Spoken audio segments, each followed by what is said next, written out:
ಹೆಸರು ಅವಿನಾಶ್ ಭಿಡೆ ಅಂತ ಹೇಳಿ.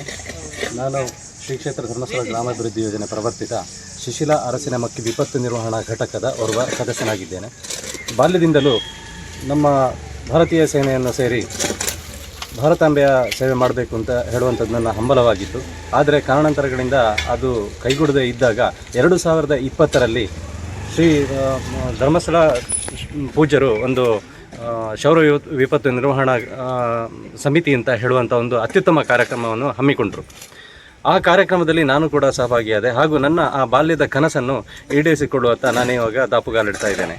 ಕಳೆದ ಸುಮಾರು 4 ವರ್ಷದಿಂದ ನಾನು ಈ ತಂಡದಲ್ಲಿ ಸ್ವಯಂ ಸೇವಕನಾಗಿ ಕೆಲಸ ಮಾಡಿ ಅನೇಕ ಸಮಾಜಮುಖಿ ಕಾರ್ಯಗಳನ್ನು ಕೂಡ ಮಾಡಿದಂತಹ ತೃಪ್ತಿ ನನಗಿವಾಗ ಇದೆ. ಆದರೂ ಇಂತಹ ದುರ್ಘಟನೆಗಳು ನಡೆದರೆ ನಮಗೆ ಕೂಡಲೇ ಕರೆಗಳು ಬರ್ತವೆ. ಕರೆಗಳು ಬಂದ ಕೂಡಲೇ ನಾವಲ್ಲಿ ಧಾವಿಸಿ ಪ್ರಥಮವಾಗಿ ಮಾಡುವಂಥದ್ದು ಅಲ್ಲಿ ಯಾರು ಬಾಧಿತರಾಗಿದ್ದಾರ ಆ ವಿಕೋಪದಿಂದ ಅವರಿಗೆ ಸಮಾಧಾನ ಆತ್ಮವಿಶ್ವಾಸ ತುಂಬುವಂಥದ್ದು.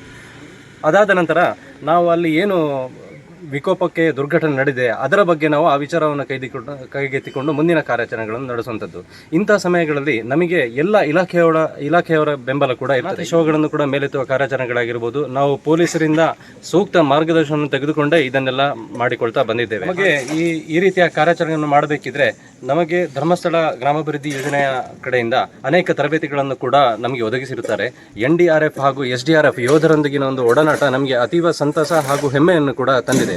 ಇವರು ನಮಗೆ ಈ ಕಾರ್ಯಾಚರಣೆಗಳಲ್ಲಿ ಹೇಗೆ ಭಾಗವಹಿಸಬೇಕು, ತಮ್ಮ ಜೀವವನ್ನು ಸ್ವರಕ್ಷಣೆ ಮಾಡಿಕೊಂಡು ಉಳಿದವರನ್ನು ಹೇಗೆ ಬದುಕಿಸಬೇಕು ಅಥವಾ ಅವರನ್ನು ಯಾವ ರೀತಿ ಈ ಸಂಕಷ್ಟಗಳಿಂದ ಪಾರು ಮಾಡಬೇಕು ಅಂತ ಹೇಳುವಂಥದ್ದನ್ನು ಅವರು ಚೆನ್ನಾಗಿ ನಮಗೆ ತಿಳಿಸಿಕೊಟ್ಟಿರುತ್ತಾರೆ. ಆದ್ದರಿಂದ ಪ್ರಥಮವಾಗಿ ನಾನು ನಮ್ಮ ಕ್ಷೇತ್ರದ ಪೂಜ್ಯರಿಗೆ ಈ ಕಾರ್ಯಕ್ರಮದಲ್ಲಿ ತೊಡಗಿಸಿಕೊಳ್ಳಲು ನನಗೆ ಪ್ರೇರಣೆ ನೀಡಿದಂಥ ಪೂಜ್ಯರಿಗೆ ಧನ್ಯವಾದಗಳನ್ನು ಸಲ್ಲಿಸ್ತಾ ಇದ್ದೇನೆ. ಬರೀ ಈ ಕಾರ್ಯಾಚರಣೆಗಳಲ್ಲದೆ ಸಮಾಜಮುಖಿಯಾಗಿ ಅನೇಕ ಕಾರ್ಯಕ್ರಮಗಳನ್ನು ಕೂಡ ಇಡೀ ವರ್ಷವಿಡೀ ಮಾಡ್ತಾ ಇರ್ತೇವೆ. ಮುಖ್ಯವಾಗಿ ಈ ಅಗ್ನಿ ಅವಘಡಗಳ ಬಗ್ಗೆ ಶಾಲೆಗಳಲ್ಲಿ ಅಥವಾ ಜನರ ಸಮುದಾಯದಲ್ಲಿ ಹೋಗಿ ಜಾಗೃತಿಯನ್ನು ಮೂಡಿಸುವಂಥದ್ದು ಹಾಗೂ ಪಶ್ಚಿಮ ಘಟ್ಟಗಳನ್ನು ಉಳಿಸುವತ್ತ ನಾವು ಯಾವ ರೀತಿ ಜಾಗೃತಿಯನ್ನು ವಹಿಸಬೇಕು ಅಂತ ಹೇಳುವಂಥದ್ದನ್ನು ಮನವರಿಕೆ ಮಾಡಿಕೊಡುವಂಥದ್ದು.